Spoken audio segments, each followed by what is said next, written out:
আজকের রেসিপি পাটিসাপটা। আপনারা সব রকমের পাটিসাপটা খেয়েছেন, নারকেলের পাটিসাপটা খেয়েছেন, ক্ষীরের পাটিসাপটা খেয়েছেন, কিন্তু আমরা যে জিনিসটা দিয়ে বানাবো সেটা কি আপনারা খেয়েছেন? তাহলে দেখে নিন আমরা কিভাবে বানাচ্ছি। প্রথমেই আমি ময়দাকে নুন দিয়ে আর জল দিয়ে ফাটছি। ফাটা হয়ে গেছে। খুব পাতলাও যেন না হয়, খুব মোটাও যেন না হয়। রানা হোমমেড কিচেনে আপনাদের স্বাগত জানাই। তাহলে চলুন শুরু করা যাক। এবার একটি কড়া বসিয়ে এর মধ্যে আমি অল্প পরিমাণে জল, সামান্য পরিমাণে নুন, আর আমি আগে থেকেই হলুদ ফুলকপি কেটে রেখেছিলাম আর একটি আলু কেটে রেখেছিলাম। এবার আমি ওর মধ্যে ওটা দিয়ে দেব।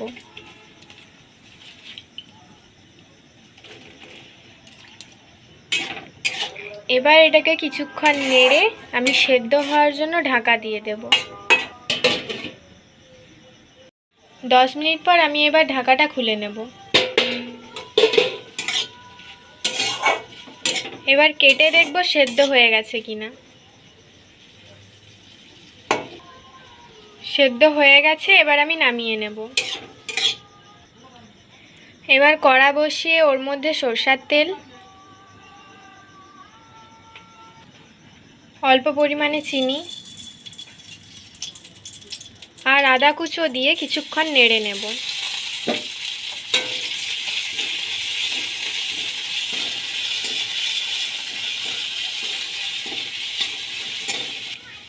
এবার ওর মধ্যে আমি সামান্য পরিমাণে লঙ্কার গুঁড়ো, হাফ চামচ হলুদ গুঁড়ো, হাফ চামচ জিরে গুঁড়ো, হাফ চামচ ধনে গুঁড়ো দিয়ে দিলাম।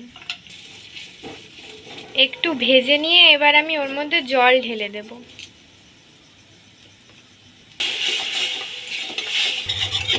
এবার ভালো করে কষিয়ে নিতে হবে।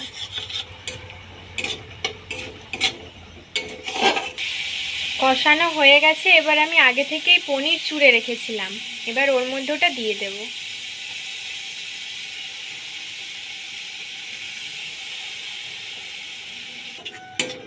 এবার পনিরটাকে ভালো করে মশলার সাথে মিশিয়ে নিয়ে ওর মধ্যে সেদ্ধ করে রাখা কফি আর আলুগুলো দিয়ে দেব।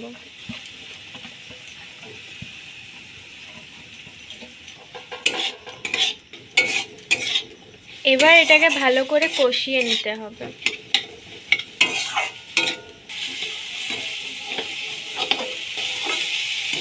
কষানো হয়ে গেছে,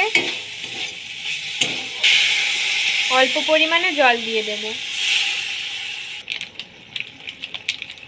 জলটা ফুটে গেলে এবার আমি ওর মধ্যে অল্প পরিমাণে সানরাইজ গরম মশলা দিয়ে দিলাম। এবার এটাকে পিনো করে থেঁতিয়ে নেব।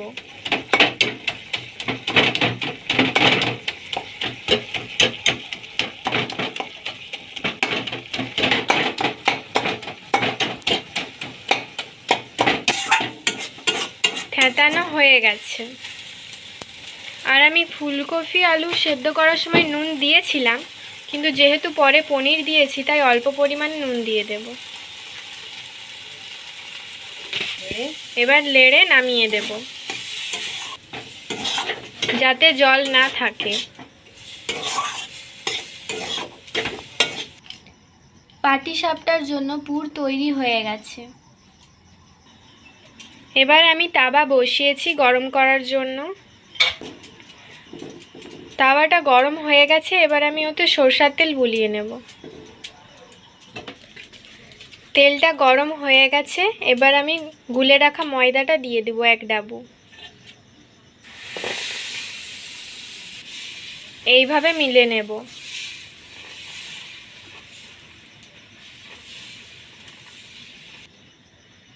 মেলা হয়ে গেছে, এবার আমি উল্টে নেব।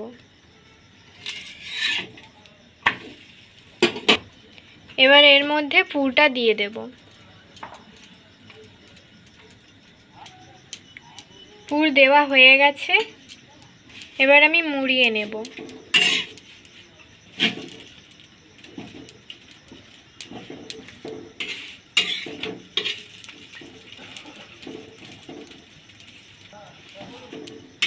ভাজা হয়ে গেছে, এবার আমি তুলে নেব। এবার আরও একটি আপনাদেরকে দেখিয়ে দিচ্ছি।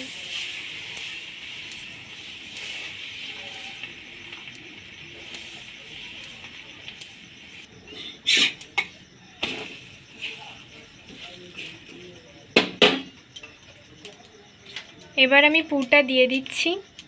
মাঝখান করে পুরটা দিতে হবে, ধারের দিকে দিলে মোড়ার সময় বেরিয়ে যেতে পারে।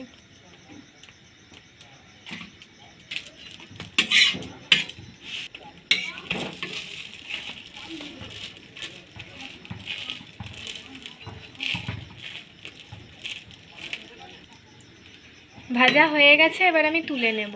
এবার এইভাবে আমি সবগুলো ভেজে নেব। সবগুলো পাটিসাপটা তৈরি হয়ে গেছে। এটি খেতে খুব টেস্টি হয়েছে। রান্নাটা আপনারা বাড়িতে অবশ্যই ট্রাই করবেন। আর কেমন হয়েছে আপনারা কমেন্ট বক্সে অবশ্যই জানাবেন। আমার ভিডিও যদি আপনাদের ভালো লেগে থাকে তাহলে সাবস্ক্রাইব করুন আমাদের চ্যানেলটি, যাতে পরের ভিডিওর জন্য নোটিফিকেশন আপনারা পান। ভালো থাকবেন, সুস্থ থাকবেন। টাটা।